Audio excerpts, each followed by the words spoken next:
The tide rolled in quietly along the southern coast of Spain in the early hours of April 30th, 1943. The war felt distant here, muted by the sound of fishing boats and the slow rhythm of Mediterranean waves. Yet Europe was already burning. Allied bombers crossed the Channel by night. German divisions dug deeper into the occupied territory. Somewhere beyond the horizon, armies prepared for the next great strike. At dawn, a fisherman walking the shoreline near Huelva noticed a shape tangled in the shallows. The body wore a British military uniform, waterlogged and heavy with salt. A life jacket clung stiffly to his chest. Strapped securely to his wrist by a chain was a leather briefcase. Spanish authorities were alerted, and soon the scene was no longer quiet. The smell of seawater mixed with damp wool and decaying paper. In the dead man's pockets held identification, naming him as Major William Martin of the Royal Marines. Inside the briefcase were official documents, letters stamped, signed, and folded with bureaucratic precision. They spoke of Allied invasion plans in the Mediterranean. Spain was officially neutral, but German intelligence maintained a close presence there. Within days, copies of the documents would reach the Abwehr, and ultimately Adolf Hitler's high command. Where the dead officer appeared tragic but unremarkable, another casualty of war lost at sea. His papers seemed authentic. The chain securing the briefcase suggested urgency, responsibility, and discipline. Nothing about the scene indicated performance, and yet the most important detail lay in what could not be seen. The man floating in the surf had never served as a Royal Marine officer. His rank, his identity, even the contents of his pockets had been carefully constructed in London. And the briefcase was not evidence of Allied plans. It was the plan. Before Allied troops landed in Sicily in July 1943, before German divisions were redeployed, before Hitler personally reviewed intelligence reports, the deception had already begun, with a body, a briefcase, and a coastline chosen for one reason: to be discovered. By the spring of 1943, the war in Europe had reached a turning point. The Axis powers still held vast territories, but momentum was shifting. In North Africa, German forces under General Erwin Rommel had been pushed back. The Allies were preparing their next move, an invasion of southern Europe. The question was not whether they would strike, but whether they would strike. The most logical target was Sicily. Its position between North Africa and mainland Italy made it the obvious gateway into occupied Europe.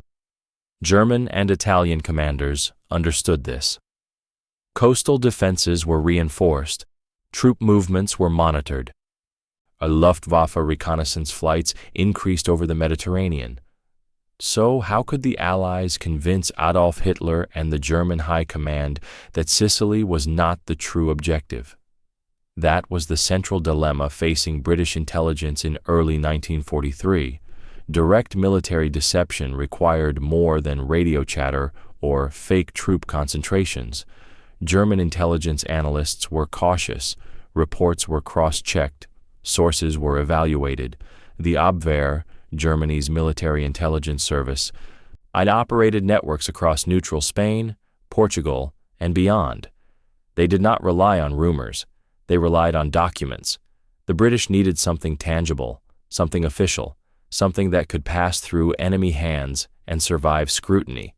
The idea, developed within British naval intelligence, was radical in its simplicity: deliver false invasion plans directly into German possession, but make it appear accidental. The challenge was credibility. Why would highly sensitive documents travel with a single officer? Why would such papers survive a maritime accident? Why would Spanish authorities, officially neutral, allow German agents access to the material? Each question had to be answered in advance. The operation would require a corpse. It would require an identity with personal history, receipts, letters, theater tickets, details that suggested a real life interrupted by tragedy. The deception would depend not only on forged documents, but on human psychology. German intelligence officers had to believe they were exploiting British carelessness. If they suspected manipulation, the entire strategy would collapse. The mystery was not whether a dead man could carry false plans.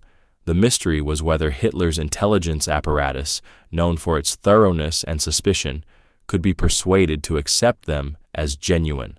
Could a single body, and drifting ashore with a chained briefcase, redirect German divisions across southern Europe? The answer would determine where thousands of soldiers would face their fate in the summer of 1943. Huelva was not a city of grand strategy. It was a modest port town in southwestern Spain, facing the Atlantic winds and carrying the scent of salt, tar, and damp rope. Fishing boats lined the harbor, their hulls worn pale by sun and brine. Church bells marked the hours, and shopkeepers opened their shutters beneath faded awnings. War felt distant here, heard only through crackling radios and whispered rumors from Gibraltar. Spain, under General Francisco Franco, remained officially neutral during World War II. Yet neutrality did not mean isolation. German intelligence officers operated discreetly within Spanish territory, particularly in port cities like Huelva, where shipping lanes and diplomatic movements intersected. The Abwehr maintained contacts with sympathetic officials, businessmen, and intermediaries. Information moved quietly through cafes, consulates, and private homes. The fisherman who discovered the body that April morning was no soldier, no spy. He was an ordinary man beginning another routine day along the shoreline. The sea that morning was cold and gray, gulls circling low against the wind, when he noticed the uniformed figure tangled in the shallows. That he assumed what anyone would assume, another casualty of war claimed by the ocean. Spanish Civil Guard officers soon arrived, their green-gray uniforms darkened by spray. The body was transported to Huelva's small mortuary, where a local pathologist conducted a post-mortem examination. The smell of formaldehyde mixed with salt water and damp wool. The briefcase chained to the wrist remained intact. Among those who would quietly take an interest was Adolf Klaus, and a German Abwehr agent operating in Huelva. Though not widely known to townspeople as an intelligence officer, Klaus maintained relationships with Spanish officials and had access to information that passed through local authorities. In neutral Spain, such access was critical. The town itself remained unaware of the strategic weight resting in its custody. Bakers kneaded dough before dawn. Children chased each other through narrow streets. Dock workers unloaded cargo beneath overcast skies. My life continued, unaware that Berlin's calculations might soon shift because of what had washed ashore. The dead man, identified as Major William Marty, and appeared to be a tragic accident. His personal effects were carefully arranged: letters from a fiancée, receipts, identity cards, theater stubs. Each detail reinforced authenticity. Nothing about the scene suggested construction. Yet in the quiet offices of British naval intelligence in London, the operation had been meticulously prepared. Why, the body belonged to a homeless Welshman named Glyndwr Michael, who had died in London weeks earlier. His identity had been transformed into that of a Royal Marine officer. The town of Huelva did not know this. The fishermen did not know this. And neither, at that moment, did German intelligence. What Huelva represented was not a battlefield, but a gateway, a place where neutrality, curiosity, and routine could intersect just long enough for deception to take root. Oh. The arrival of the body in Huelva did not immediately cause alarm, but it did attract attention. Spain's official neutrality required a procedure. Local authorities documented the recovery carefully. A military uniform on Spanish soil, even carried by the tide, demanded diplomatic formality. British representatives were notified through established channels in Madrid. Yet beneath the surface of paperwork, quiet movements began. The leather briefcase, still chained to the wrist of the deceased, was treated with particular interest. Spanish officials, aware of Germany's influence and eager to maintain balance between the warring powers, permitted discreet access. The British vice-consul in Huelva, Francis Haselden, formally requested the return of the body and its contents, emphasizing the importance of the documents inside. His urgency was deliberate. British intelligence had calculated that visible anxiety would enhance credibility. And meanwhile, German agent Adolf Klaus moved carefully. He did not storm offices or demand evidence. Instead, he relied on contacts within the Spanish administration. The Abwehr's presence in Spain was well established. German agents operated with patience, often gaining access to intercepted documents before they were officially returned. Within days, the contents of the briefcase were examined. Quietly, methodically, the key documents appeared to be correspondence between British senior officers. One letter, attributed to Lieutenant General Sir Archibald Nye, referenced plans suggesting Allied operations in Greece and Sardinia rather than Sicily. Another hinted at logistical discussions consistent with Mediterranean deployments. The tone was informal but official enough to seem genuine. German intelligence analysts were trained to detect forgery. They studied ink, phrasing, military protocol, and the plausibility of content. The letters did not overstate their case. They contained minor ambiguities and routine military language, details that reduced suspicion. Yet initial doubts lingered. Why would such sensitive material travel by courier over the open sea? Why was it chained rather than stored securely? Why had the aircraft allegedly carrying Major Martin crashed near Spanish waters? Still, the broader context favored belief. The Allies had recently completed operations in North Africa. A Mediterranean offensive was expected. Greece, with its strategic coastline and potential political impact, seemed a reasonable target. The Germans photographed the documents before allowing them to be resealed and returned to British custody. The process left a minimal trace. The seals appeared intact.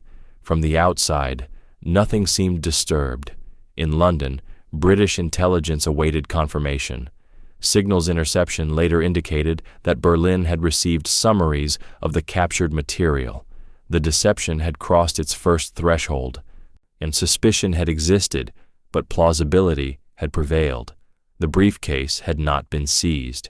It had been borrowed by the enemy's curiosity, and in that quiet exchange between neutral officials and covert agents, the operation edged closer to its true objective. The question now was not whether German intelligence had seen the documents. It was whether they would act upon them. In Berlin, the documents did not arrive with theatrical drama. They arrived as photographs, carefully reproduced, catalogued, and circulated within the German High Command. Intelligence officers studied them under office lamps that cast sharp shadows across polished desks.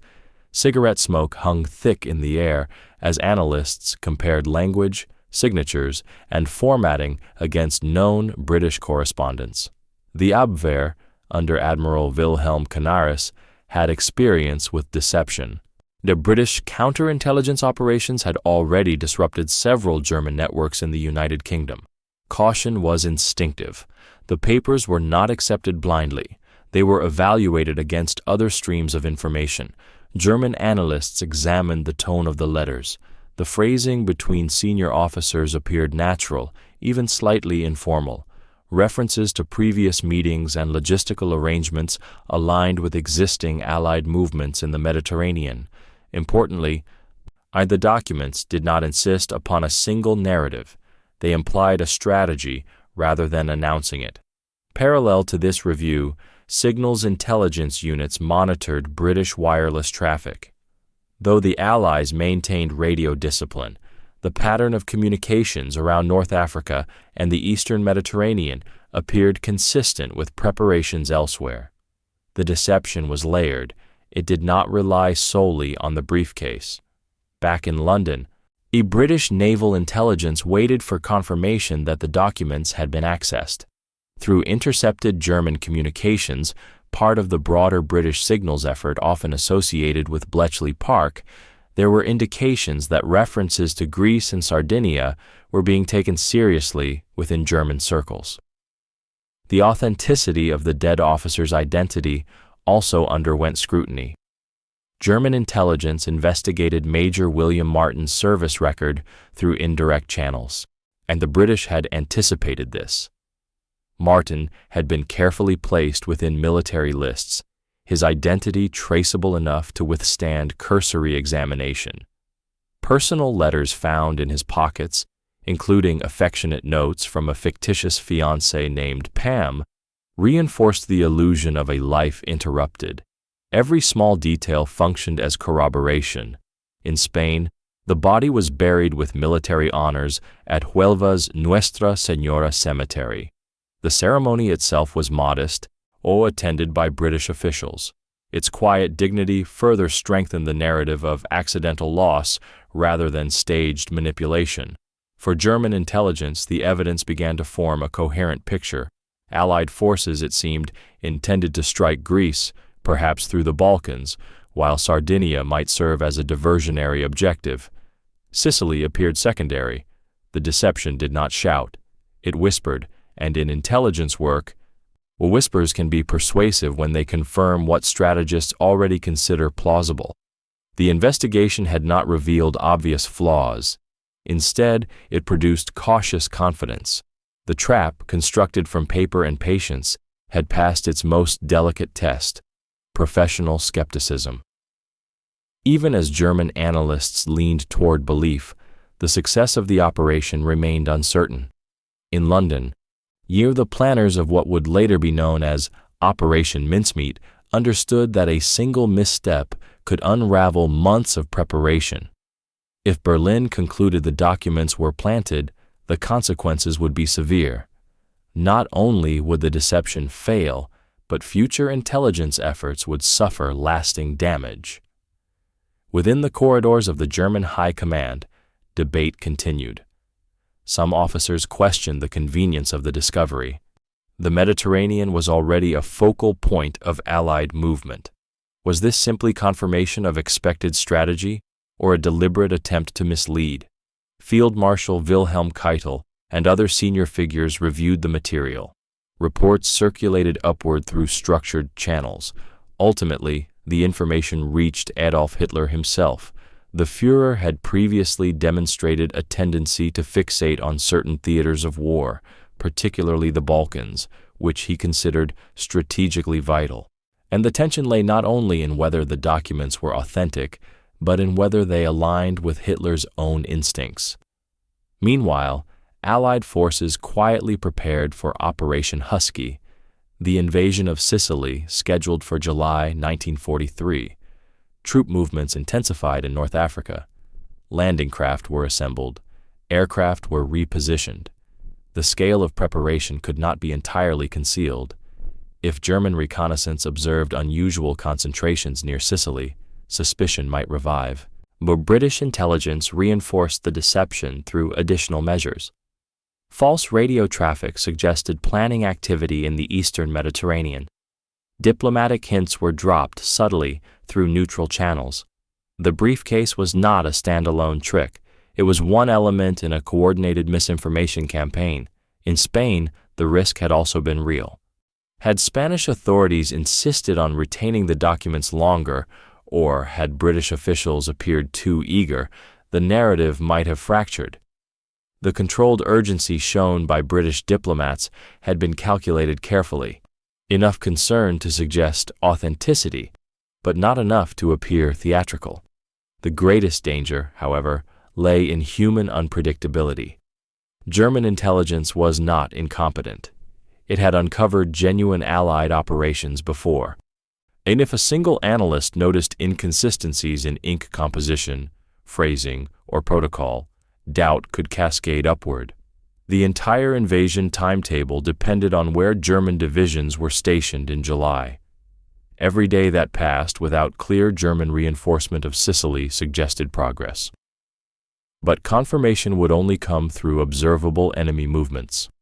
The deception now entered its most fragile phase, waiting. In war, patience can be as agonizing as combat. British planners could only monitor intercepted communications and hope that Berlin's decisions reflected belief. The dead man had delivered his message. Now thousands of living soldiers would depend on whether it had been believed. By early May 1943, the signs began to emerge, not in dramatic proclamations, but in troop orders and logistical shifts. German reconnaissance reports indicated growing attention toward Greece and the Balkans. Intelligence summaries circulating within the Wehrmacht referenced the possibility of Allied landings in southeastern Europe. The seeds planted by the Briefcase were taking root. The most decisive moment came when Adolf Hitler personally accepted the assessment that Greece represented a likely invasion target. Historical records confirmed that the German High Command reinforced Greece and the Balkans in response to deceptive Allied intelligence before the invasion of Sicily. Additional divisions were transferred eastward. Defensive preparations intensified along the Greek coastline. Sardinia, too, received increased attention. Sicily, though not ignored, did not receive the same priority. In London, British intelligence intercepted communications indicating German redeployments. Signals analysis confirmed that the deception had influenced operational planning. The weight of confirmation arrived not as a celebration, but as quiet relief within Admiralty offices. On July 9th to 10th, 1943, Allied forces launched Operation Husky, the invasion of Sicily. Operation Husky began on July 9, 1943, with airborne landings followed by amphibious assaults on July 10th. As British and American troops stormed the beaches, resistance was significant, but not overwhelming. German divisions that might have reinforced Sicily were positioned elsewhere. The weather was rough, wind-battered landing craft. Paratroopers were scattered by turbulence. Yet despite confusion and fierce fighting, the invasion gained a foothold. German commanders in Sicily faced a reality that contradicted prior expectations. In Berlin, the realization came too late. The documents from Huelva had not been entirely decisive on their own. No single piece of intelligence ever is, but they had contributed to a strategic miscalculation. Hitler's fixation on the Balkans, reinforced by the false correspondence, had shaped resource allocation. And the climax of the operation was not the moment the body was found, nor when the documents were photographed. It was the moment German commanders recognized that their defensive emphasis had been misdirected. A corpse chained to a briefcase had influenced the movement of armies. The deception had succeeded not by overwhelming German intelligence, but by aligning with its expectations and biases. It exploited caution rather than carelessness. In the aftermath of Sicily's invasion, the Mediterranean balance shifted irreversibly. Mussolini's regime would soon collapse. The path into Italy was opened. The dead man had never spoken, yet his silence had been persuasive enough to alter the map of war. The success of the deception in the spring and summer of 1943 did not end with Sicily's capture. Its consequences rippled outward across the European theater. By diverting German attention toward Greece and the Balkans, Allied planners reduced the concentration of experienced German formations available to defend Sicily at the moment of invasion. While the fighting on the island remained fierce, the strategic imbalance favored the attackers. Operation Husky resulted in the capture of Sicily by Allied forces in August 1943, marking one of the largest amphibious operations of the war up to that point. The island's fall triggered political shockwaves in Italy. Within weeks, Benito Mussolini was deposed by the fascist Grand Council. Italy would eventually seek an armistice with the Allies, altering the Axis alliance permanently. Operation Mincemeat, though not publicly acknowledged at the time, played a supporting role in this chain of events. It was not the sole reason for Germany's redeployments. Allied deception operations formed a broader strategy that included false radio traffic, controlled double agents, and misleading diplomatic signals. But the briefcase found at Huelva provided tangible documentation that reinforced German assumptions. The operation demonstrated the evolving sophistication of British intelligence during the war. By 1943, the British had established an integrated deception apparatus through the London controlling section. Psychological insight became as critical as battlefield strength. Intelligence officers studied not only enemy capabilities, but also enemy habits of thought, and the dead officer's carefully constructed identity reflected this approach. Personal letters, theater ticket stubs, and even minor financial receipts were included to create emotional plausibility. German analysts were accustomed to scrutinizing documents for overt forgery. Instead, they encountered something messier and more human, a life interrupted rather than manufactured. Strategically, the Mediterranean campaign accelerated after Sicily. Allied forces advanced into mainland Italy in September 1943. German troops were forced to commit resources to defend the Italian peninsula, stretching their lines further across Europe. Each diversion reduced flexibility elsewhere. The operation also highlighted the importance of neutral territories such as Spain during the war. Though officially non-belligerent, Spain's diplomatic balancing act allowed both Allied and Axis intelligence services to operate cautiously within its borders. Huelva became a quiet crossroads of espionage. In retrospect, the operation revealed a fundamental truth of modern warfare. Intelligence could move divisions as effectively as artillery. The briefcase had not detonated. It had persuaded, and, in 1943, persuasion proved powerful enough to influence the decisions of the highest command in Nazi Germany. When the fighting in Sicily subsided and the Allied advance into Italy began, and the identity of Major William Martin remained officially undisputed. In Huelva's cemetery, a modest grave bore his name, marked with the insignia of the Royal Marines. The local townspeople remembered only that a British officer had washed ashore and been buried with quiet dignity. The truth was known to very few. The man buried beneath that headstone was Glyndŵr Michael, a Welsh drifter who had died in London in January 1943. His death, likely caused by ingesting rat poison, but might have passed unnoticed in wartime Britain. Instead, his body became central to one of the most successful deception operations of the conflict. For decades, his real identity remained classified. The planners of the operation, naval intelligence officers Ewan Montague and Charles Cholmondeley, continued their wartime work in secrecy. Details of the deception were not publicly revealed until after the war. In 1953, Ewan Montague published The Man Who Never Was, bringing Operation Mincemeat into public awareness, though some operational details remained restricted for years. The story later entered both intelligence study and popular history as an example of strategic deception. It became a case study in how psychological insight and meticulous preparation could exploit enemy analysis rather than overwhelm it. Intelligence agencies across the world would examine the operation not as a trick, but as a demonstration of disciplined planning. In Germany, the post-war evaluations of intelligence failures rarely centered on a single document. The broader collapse of Nazi Germany overshadowed earlier miscalculations. Yet historians have confirmed that the deception contributed to the misallocation of German forces before the invasion of Sicily. In Huelva, the grave still stands.